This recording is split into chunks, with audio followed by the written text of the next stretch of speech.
I'm Alex Fullerton, I'm Stylist magazine's fashion director, and I've just produced a shoe special for our May 18th issue with 14 pairs of gorgeous shoes from mywardrobe.com.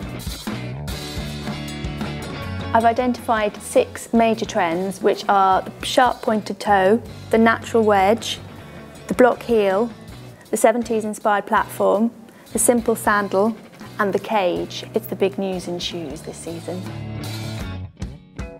I'd start with a simple sandal, like the 3.1 Phillip limb. If we've had kind of like seasons where it's been all about gladiators and lots of studs and chains, this is just kind of really pared down and clean. You just want a little strap here and here, just barely keeping it on your foot, but it looks totally new and modern. And Alexa Chung wore these at Coachella.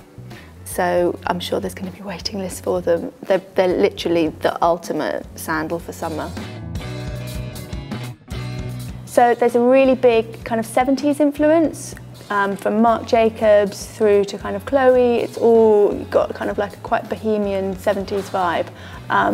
And platforms are the perfect kind of shoe to go with that. So if you've got your beautiful maxi dress with a thigh split, which is kind of key, you need to have a big chunky platform, something that you could imagine wearing at Studio 54 and being really sort of louche and decadent in these amazing shoes. This kind of like beautiful lemon yellow looks so fresh and spring-like. Sometimes you just want a little bit of fun and frivolity from your shoes, and they're divine.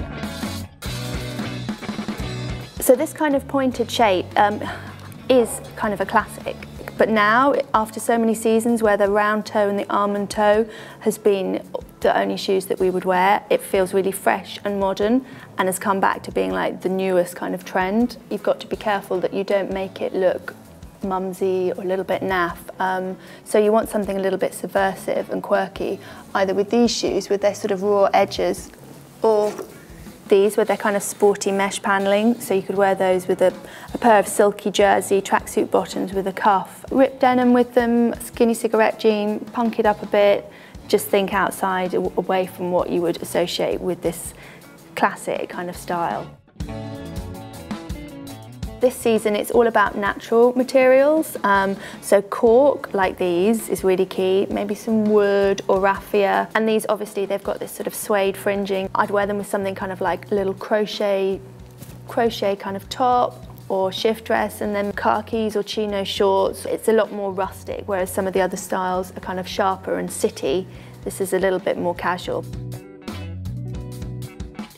So I first saw these block heels on the catwalk at Chloe, Stella McCartney and Marni. You've got these really strong lines, this kind of like bold crossover detail, and it's great. I love these ones on these 3.1 Phillip limb, that they've got sort of the 3 materials. So you've got your wood, you've got your leather here, and then you've got your suede. So it's kind of like graphic. Choose something like one of the season's sort of pleated gauzy midi skirts, so it's kind of going to balance out the heaviness of the shoe with something really light.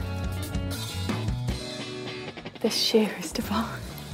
I think that the cage detailing is really important this season, and it's something that loads of designers have done. You want your foot to be encased.